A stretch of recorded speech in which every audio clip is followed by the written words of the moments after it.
నమస్తే, welcome to number one news. Top అనాలిసిస్కి స్వాగతం. నేను రవీంద్ర. ఆంధ్రప్రదేశ్ రాష్ట్ర రాజకీయాల్లో చాలా కీలకమైనటువంటి పరిణామాలు చోటు చేసుకుంటున్నాయి. ప్రధానంగా ఎప్పుడైతే ఎమ్మెల్సీ అభ్యర్థుల ప్రకటన జరిగిందో అప్పటి నుంచి తెలుగుదేశం పార్టీలో అంతర్గతంగా ఒక చర్చ నడుస్తుంది. ఊహించని పేర్లు బయటికి రావటం, వారికి అవకాశం ఇవ్వటం. ఇటువంటి సందర్భంలో ఎప్పటి నుంచో వెయిట్ చేస్తున్నటువంటి ఒక నాయకుడు, ఆయన తెలుగుదేశం పార్టీలో ఒక రకమైనటువంటి ఫైర్ బ్రాండ్ అనే చెప్పాలి. ఆయన వర్మ. పిఠాపురం నియోజకవర్గానికి సంబంధించి ఒక కీలకమైనటువంటి నాయకుడిగా ఉన్నాడు. తెలుగుదేశం పార్టీలో క్రియాశీలక రాజకీయాల్లో తనకంటూ ఒక ప్రత్యేకమైనటువంటి స్థానం సంపాదించుకున్నారని చెప్పాలి వర్మ గురించి చెప్పాలంటే. ఇప్పుడు ఆయన భవిష్యత్తు ఏంటి, వాట్ నెక్స్ట్? వర్మ పొలిటికల్ జర్నీపై రకరకాలుగా భిన్నాభిప్రాయాలు వ్యక్తమవుతున్నాయి. అంటే ఇంక చేసేదేమీ లేక, వేరే పార్టీలోకి వెళ్ళలేక తెలుగుదేశం పార్టీలోనే ఉంటారు వర్మ అనేది ఒక రకమైనటువంటి చర్చ. అయితే ప్రధానంగా వినిపిస్తున్నటువంటి మాట ఏంటంటే, జనసేన వేసినటువంటి స్కెచ్లో వర్మ అడ్డంగా బుక్ అయ్యారు అని. అంటే తనకు తాను చేసుకున్నటువంటి ఆ మిస్టేకే ఈ పరిస్థితి తీసుకువచ్చింది అనేది.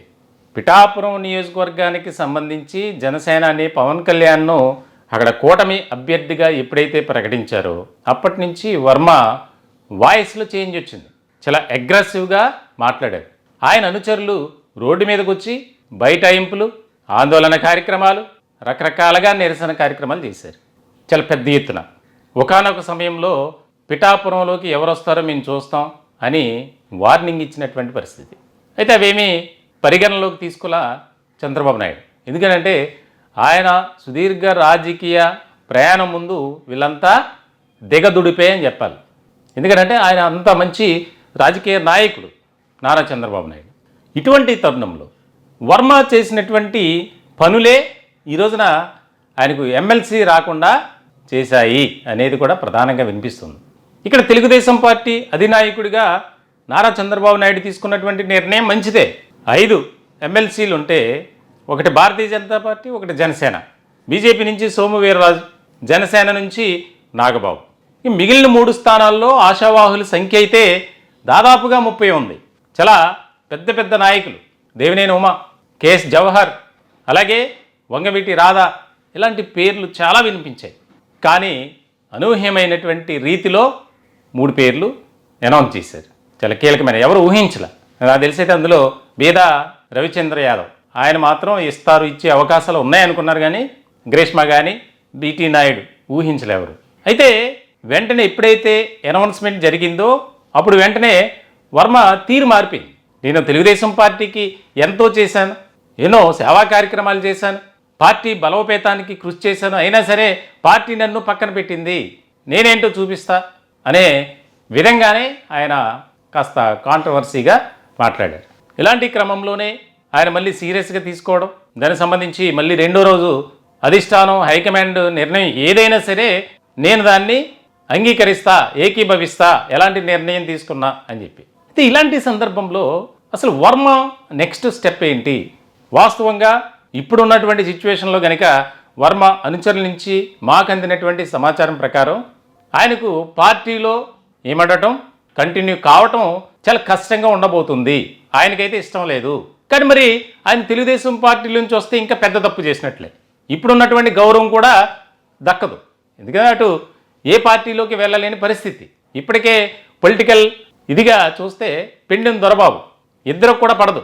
ఆయన వైఎస్ఆర్సీపీ నుంచి జనసేనకు వచ్చారు. ముఖ్యంగా ఇక్కడ కూడా జనసేన వ్యూహాన్ని మనం ఒకసారి గుర్తు చేసుకోవాలి.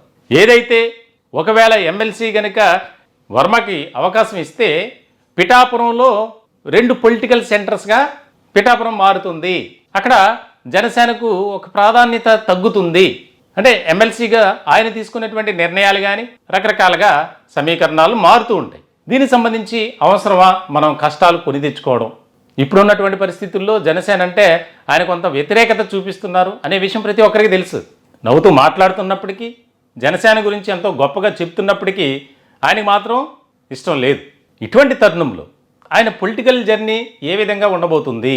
తెలుగుదేశం పార్టీలోనే ఉంటే సరే ఎప్పుడో ఒక చోటు పొలిటికల్ పార్టీ ముఖ్యంగా తెలుగుదేశం పార్టీలోనే ఉంటే ఏదో రోజు ఒక పోస్ట్ అనేది దక్కుతుంది, కాబట్టి మనం ఇందులోనే కంటిన్యూ అవ్వడం బెటర్ అనేది ఒక ఆప్షన్. అలా అని చెప్పి బయటకు వస్తే వేరే ఆప్షన్స్ ఏమీ కనిపించట్లా. భారతీయ జనతా పార్టీలోకి వెళ్ళాలి, లేదా కాంగ్రెస్ బీజేపీలోకి వెళ్ళాలి. సో ఇలాంటి సందర్భంలో చాలా కీలకమైనటువంటి చర్చగా నడుస్తుంది. ఇప్పటికే పిఠాపురం నియోజకవర్గంలో వర్మ అనుచరులకి, జనసేన పార్టీ అనుచరులకి, అభిమానులకి చాలా ఒక కోల్డ్ వార్లాగే ఉంది. ఇటువంటి తరుణంలో వర్మకి చెక్ పెట్టడంలో జనసేన చాలా కీలక పాత్ర పోషించింది. ఏదైతే జనసేన అధ్యక్షుడు డిప్యూటీ సీఎం పవన్ కళ్యాణ్ ఆయన తీసుకుంటున్నటువంటి నిర్ణయాలు కానీ, ఆయన వెళ్ళే విధానానికి వర్మ ఒక రకమైనటువంటి అడ్డంకిగా మారతారు అనే ఆలోచనతోనే చంద్రబాబు నాయుడు ఈ నిర్ణయం తీసుకున్నారనేది కూడా బాగా వినిపిస్తున్నటువంటి మాట. మొత్తానికైతే రాష్ట్ర రాజకీయాల్లో వర్మ టాపిక్పై చాలా ఆసక్తికరమైనటువంటి చర్చ జరుగుతుంది. చూడాలి రానున్న రోజుల్లో ఇంకా ఎలాంటి పరిణామాలు చోటు చేసుకుంటాయనేది చాలా కీలకంగా మారేటువంటి అంశం. ఈ టాపిక్పై మీ యొక్క విలువైనటువంటి అభిప్రాయాలు, సలహాలు, సూచనలు కామెంట్ రూపంలో తెలియజేయండి. దయచేసి మా ఛానల్ని సబ్స్క్రైబ్ చేసుకోండి. Thank you.